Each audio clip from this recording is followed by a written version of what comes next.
Наглед звучи много лесно. Ето това, дето вече ни бачка за от mouse Y да избира my Y, да го преправиме от mat random да избира not Y. Нали така? Трудност ни представлява, аре директно ще го направя, първо да ви покажа какво направиха доста от вас. Доста от вас направиха not Y е равно на 200. If mat random е по-малко от кое число се случва в 1/3 от случаите? Примерно 0, моля? Това ли е близо? Не съм съгласен. Това число е относително далече от 1/3. Това число е много по-близо. Ако не сте учили дроби и нямате идея какво се случи току-що, просто ми се доверете. Окей? Съгласни ли сте? А един ден, когато мама ви накара да експериментирате върху тортата с нож и вие режете различни парчета, може би ще проумеете как да прецакате малкия си брат с по-малко парче торта, ако разбирате от дроби. Окей? Продължавам нататъка. Тогава какво да се случва? Тогава, примерно, нота Y да е равно на 0. И някои от вас пък написаха, ако пък това число се оказало...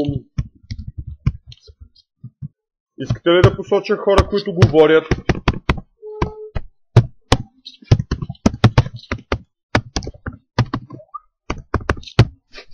И този код по различни причини ще се окаже, че не ни кефи. Най-драматичната причина този код да не ни кефи е, че го написах да се изпълнява твърде често.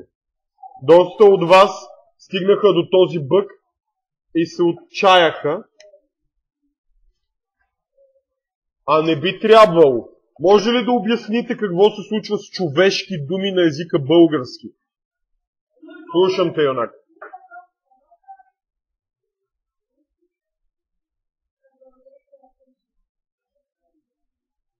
Слушам те, юнак. Колко бързо си го сменя? Кога си го сменя? Слушам те, юнак.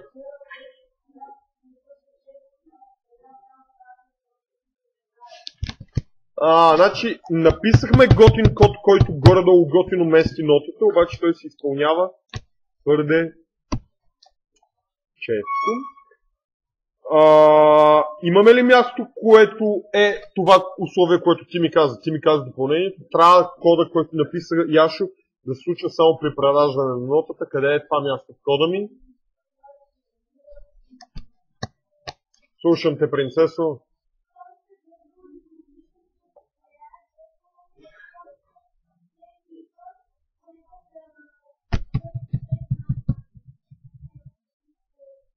Това беше ужасно обяснение, нали? Не ми каза ред колко казвам или аз не те слушам вече, защото съм изморен. Добре, не ми се връзва и не беше ужасно. Сигурен съм, че искаш да ми кажеш правилния отговор. Тук някъде харесва ли ти? Искате ли да ви троля? А тук харесва ли ви? И двете места са в един и същи if. И двете места са в if-а за... Сега ти харесва. Ако на това място избирам нов Y за нотата, ще съм си прецакал проверката за сблъсък с играча. Днес си лафихме, че е важно нов Y за нотата да се избира след проверката за сблъсък с играча. Кода ми стана много крив, подсказвайте ми кой ред на къде да го напиша. Слушам те.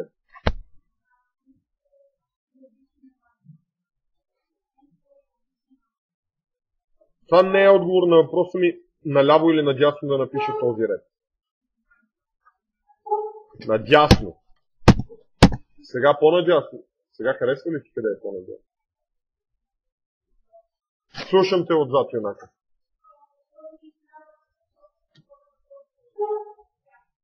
Коя скоба?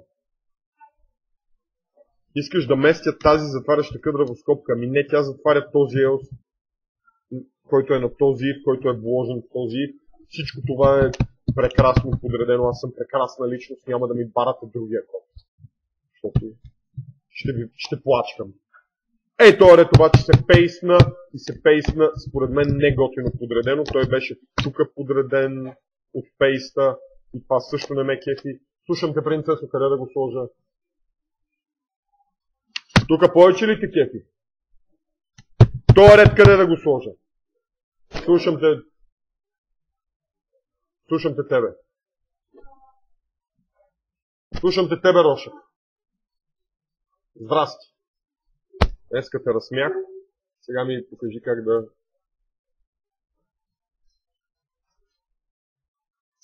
Слушам те. Тук харесва ли ти? Слушам те тебе.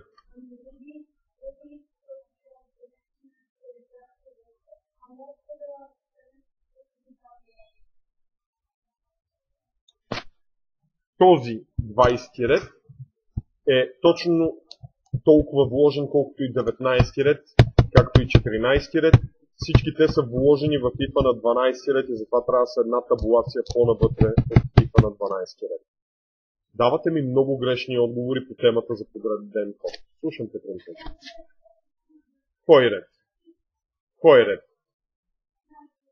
20 ред, според теб трябва да е тук. Бъркаш се, нещата вложени в него трябва да са още по-навътре. Слушам те, принцесо. Моля? Не те чувам? Ето този ред е вложен в предния ив, затова трябва да е тук. Този ред къде трябва да е? Слушам те. Тук харесва ли ти? Добре, този ред къде... Извиняйте. Този ред къде трябва да е? Слушам те, юнака с бялата блуза. Този ред. Слушам те, принцесо. Браво! Имаме нов човек, се включи в разговорите. Кефиш ме, как се казваш? Петра, днеска за първ път ли дигаш ръка? Страшно ли беше? Сега що ми се хилиш толкова? Искам всеки да ми се включи, да знаете... Слушам те, мъжки. Какво остана да се прави?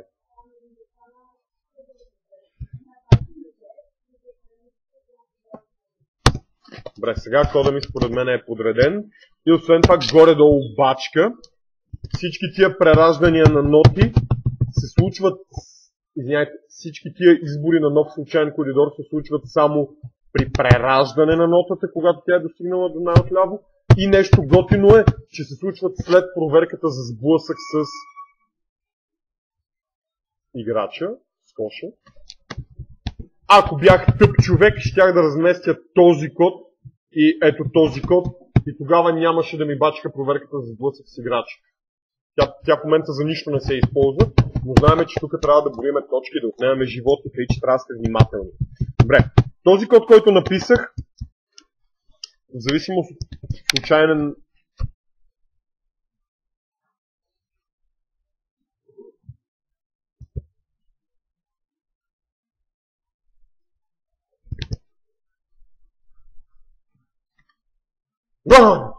Леле, от сума ти време седи и се чудя, що нотата е само в горния коридор и си викам, какво го бъгнах.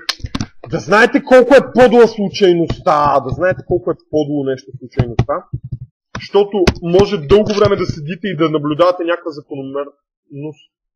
Ето сега, например, изглежда сякаш нотите винаги са ни в най-горния коридор. Може би наистина нещо ги слага много често там. Ето на това място съм си оставил стария код, който мести нотите. Аз съм много тъпо парче. Може би този бъг можехме да го дебъгваме дълго време, да се чудиме защо този код ни избира надолу с 0 и от време на време 300, като той трябва да избира 200 и 400. Сега обаче достатъчно ви забавих с школата, затова просто ще си призная, че щом ще пишат този код, избиращ коридори като 0, 200 или 400, отдавна трябваше да нямам този код, нали? Добре. Але сега вече да видим доста по-разнообразни коридори. Харесва ли ви това, което сега се случва? Има нещо идиотско и то е... Слушам те.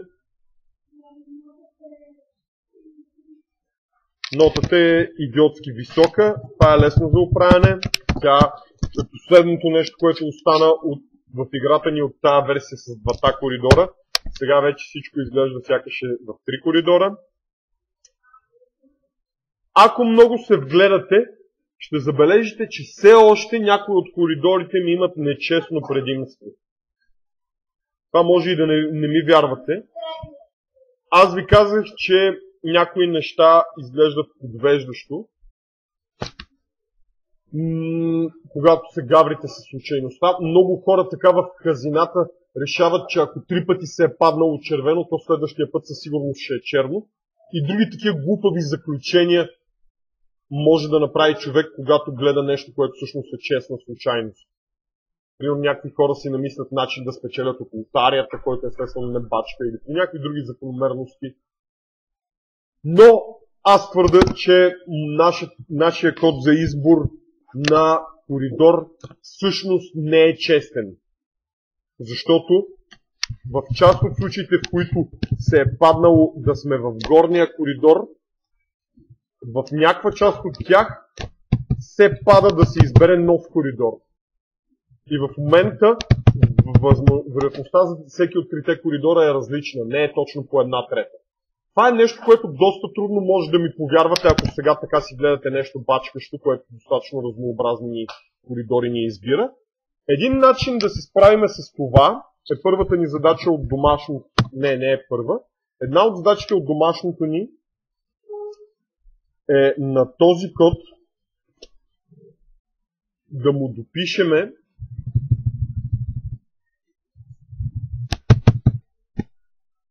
три нови променливи, които да броят колко пъти се е родила нота във всеки от коридорите.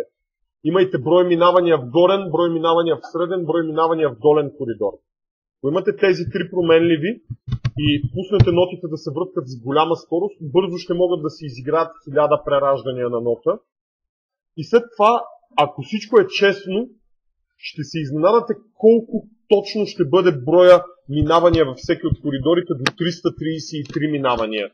Как избрах това число? Това число е 1000 делено на 3, нали така?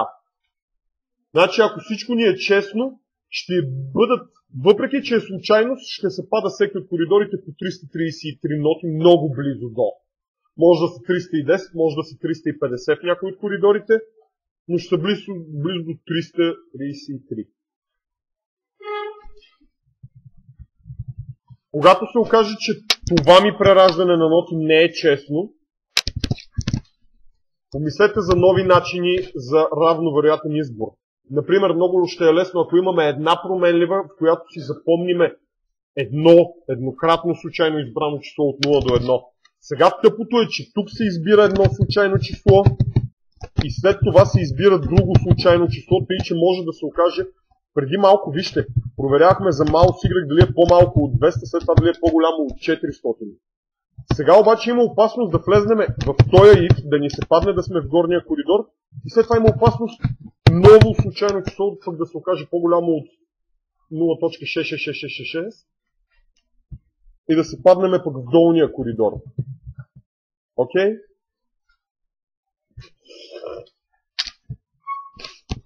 Да преправете този код.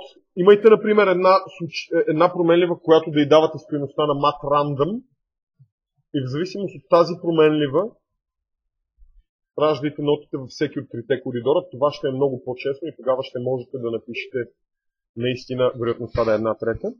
Другите ни задачки няма какво да дописваме в пищова. Това отпада. Но с изненада разбрах, че някои от вас все още нямат работещ бракет и не знаят как да си разрекодират пищова. Моля ви се, зверове, справяйте се смело с тези неща. Няма да ни пускате да си тръгнем сега, ако нещо не ви бачка на компа. Имайте си бракет си code.zip, правете си нови проекти. Направете на тази игра ново управление на играча. При клик да отива в горен коридор, при кия в долен. Кой го предложи това? Един от вас предложи, ти ли предложи при кия да отиваме в горен, не при клик да отиваме в горен, при кия в долен. А пък А под точка, да не можем да минаваме над или под 3 коридора, това просто да не се случва. Б под точка, ако се пробваме да минем, да изписва Game Over. Б под точка. Ако се пробваме да минем над трите коридора, отиваме в долния, ако пробваме да отидем под долния, отиваме в горния. Втора и трета ви ги казах, те са за избора на коридор за нотата. Четвърта, Guitar Hero с 4 коридора. Кои от вас вече се справиха с тази задача, защото са ужасни, свирепи, брутални, чудовищни хора? Браво! Да се изписва Game Over при изпускане на 5 ноти. При Game Over да не може да се мърда играчи и да не може да се раждат ноти. Седма задача. Намислете си лесна идея за игра, която можем да накодим с нашите знания. Може и да я почнете, ако всичко друго сте си направили от домашното. Тоест, измислете каква нова игра. Осма задача. Качете я някъде, където да може да се вижда от различни хора. И споделете после къде сте я качили на bit.do/направих игра.